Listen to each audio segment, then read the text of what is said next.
Andrew Jackson dijo una vez: si la gente comprendiera la gran injusticia de nuestro sistema monetario y bancario, habría una revolución mañana por la mañana. Esto es lo que dijo antes de la creación de la Reserva Federal.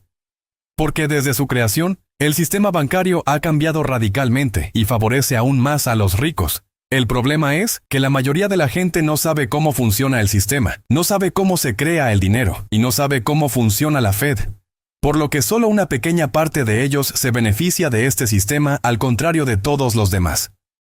Henry Ford, el famoso empresario estadounidense, dijo una vez: ya es bastante malo que la gente no entienda nuestro sistema bancario y monetario, porque si lo entendieran, creo que estallaría una revolución antes de mañana. Averigüemos qué es lo que los bancos no quieren que sepamos, qué ocultan y qué debes saber para beneficiarte de su sistema. Lo primero que debes saber es que todo el dinero es deuda. Una de las cosas fascinantes de la gente es que pasan toda su vida trabajando, creando negocios, y todo con la esperanza de ganar más. Sin embargo, la mayoría de nosotros realmente no entendemos de dónde proviene el dinero, porque este papel es dinero, y no otra cosa.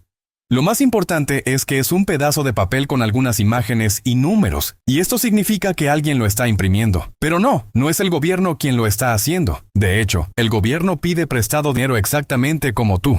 Y créeme, está más endeudado de lo que imaginas. Parece extraño porque si el gobierno no imprime dinero, ¿quién lo hace? ¿Y quién tiene el poder para hacerlo? Como siempre, el gobierno debe construir puentes, escuelas y hospitales para apoyar al país. Pero todo esto requiere dinero. En el pasado era mucho más fácil. El oro y la plata eran el dinero, así que o lo ganabas o lo pedías prestado a otra persona. Pero en el mundo moderno funciona de manera diferente. Cuando el gobierno necesita dinero, lo toma prestado de las reservas federales como préstamo con intereses. Pero, ¿dónde las reservas federales o los bancos centrales toman el dinero? Lo hace con tinta y papel. Entonces el gobierno usa ese dinero y lo inyecta en la economía como gasto público, construye escuelas, hospitales, puentes, etc. Esta es una de las formas en que el dinero entra en la economía. Las personas que reciben el dinero o son pagadas por el gobierno, lo depositan en el banco y luego el banco se lo presta a otra persona. Y así es como se extiende por todo el mundo. Pero esta es solo la forma en que se crea una pequeña fracción del dinero. Alrededor del 95% del dinero no es más que dígitos en las computadoras creadas por los bancos. Al depositar tu dinero en el banco no solo mantiene tu dinero en la caja fuerte, sino que se lo presta a otra persona con intereses más altos, porque así es como los bancos ganan. Pero entonces, ¿por qué tu cuenta bancaria dice que tu dinero todavía está en el banco y puedes retirarlo cuando desees? Debido a que los bancos están autorizados a prestar el 90% del dinero depositado y a retener solo el 10%, por lo que en caso de que quieras recuperar parte de tu dinero, solo tienes que ir y retirarlo. Supongamos que depositas 100 euros en el banco. El banco prestará 90, pero al mismo tiempo creará otros 90 para mostrarte que tus 100 euros siguen en el banco. Entonces, esos 90 euros irán a otro banco, que retendrá el 10% y prestará el resto a otro banco, creando aún más dinero. Y así sucesivamente, hasta que esos $100 que tenían inicialmente se convertirán en $1000. Así es como se crea la mayor parte del dinero. Es por eso que el 95% de nuestro dinero no existe físicamente. Y lo más extraño de este sistema es que el dinero tan pronto como se imprimió, fue prestado a los bancos y al gobierno. En otras palabras, el gobierno o los bancos deben devolver más dinero que la cantidad de dinero que existe en el sistema, lo que significa que la deuda nunca se podrá pagar. Supongamos, por ejemplo, que no hay dinero en el sistema. Si vas a pedir un préstamo de $10 a la Reserva Federal u otro banco central, este responderá que sí. Pero debes devolverlos con un interés del 10%, lo que significa que debes devolver $11. Ahora la pregunta es, ¿dónde voy a tomar $1 más si solo se han creado $10? La respuesta es, en ninguna parte. En resumen, usamos estas piezas de papel como dinero porque confiamos en este sistema, pero en realidad no se apoya en nada. Así que invierte tu dinero en activos reales como acciones, oro o bienes raíces. La segunda cosa que necesitas saber es quién es el jefe de los bancos centrales. Ahora tomemos como ejemplo a los Estados Unidos. Una pregunta que surge muy rápidamente es, ¿quién es el propietario de la Fed? Para responder a esta pregunta debemos retroceder en el tiempo y averiguar cómo se creó la Reserva Federal. Estados Unidos no siempre ha sido una gran potencia financiera. En el siglo XIX, Era un país agitado. La guerra civil casi había destruido el país y el mercado financiero no funcionaba bien. Estados Unidos ni siquiera tenía un banco central para manejar las crisis financieras como muchos países europeos ya tenían. En 1906, uno de los banqueros más famosos de la época quería hacer fortuna empujando las acciones de United Copper, una empresa de cobre, al alza y obligando a los vendedores a comprar sus acciones para salvar sus posiciones.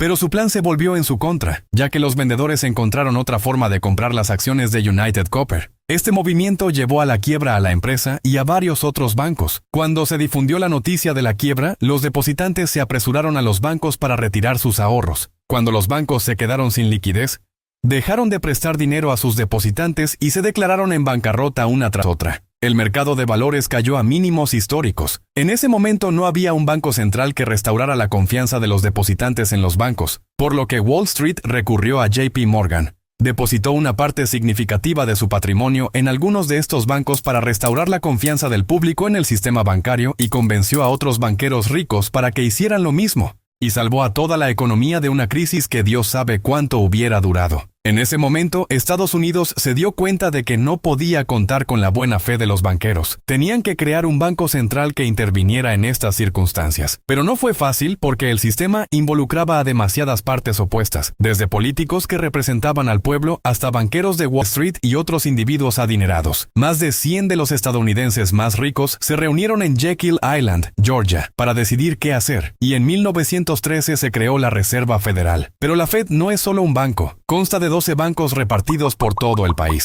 Cada banco está obligado a mantener el 6% de su capital en la reserva del banco regional, y a cambio posee acciones del mismo banco. Lo que significa es que la Fed es simplemente propiedad del resto de los bancos del país.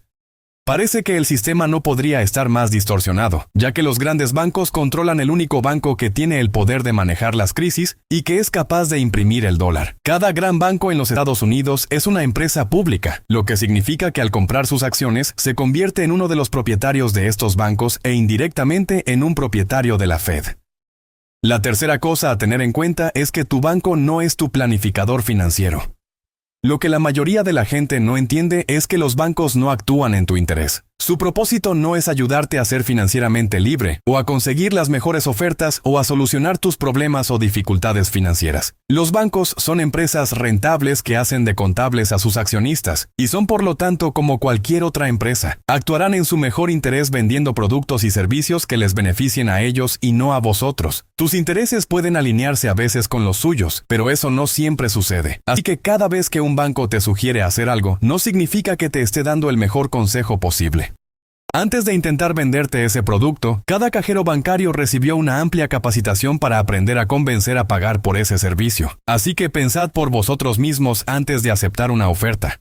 Asegúrate de comparar siempre las tasas con las de otros bancos, y no te dejes manipular por la amabilidad con la que te tratan, porque esto podría costarte una fortuna a largo plazo.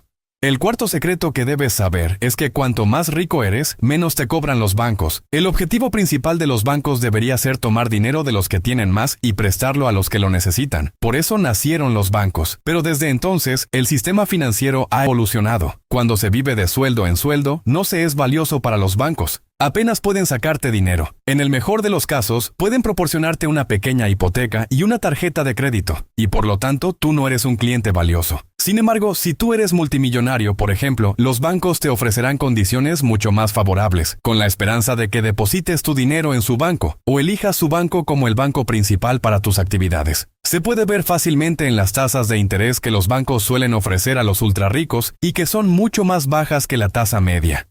Lo último que quiero enseñarte hoy es que un banco es un lugar para estacionar tu dinero y no para invertir. Algunas personas se sienten frustradas cuando ven los bajos tipos de interés de los bancos. Hoy en día es casi imposible obtener ni siquiera el 1% de tasas sobre tu dinero, si decides invertir en depósitos fijos. Pero no siempre fue así. Durante gran parte de la historia, el préstamo de dinero y el cobro de intereses han sido un negocio rentable. Ya no es así, porque hoy el dinero no tiene ningún valor intrínseco, por lo que los bancos ya no se consideran como instrumentos de inversión. Veámoslo más como instituciones para la gestión de nuestro dinero. Si todavía quieres desesperadamente mantener tu dinero en el banco, intenta comprar sus acciones. Goldman Sachs, uno de los bancos comerciales más grandes del mundo, por ejemplo, paga una tasa de dividendos del 2,1, que es mucho más alta de lo que pagan las tasas de depósitos fijos en otros bancos. Además, te beneficiarás del aumento de la acción y lo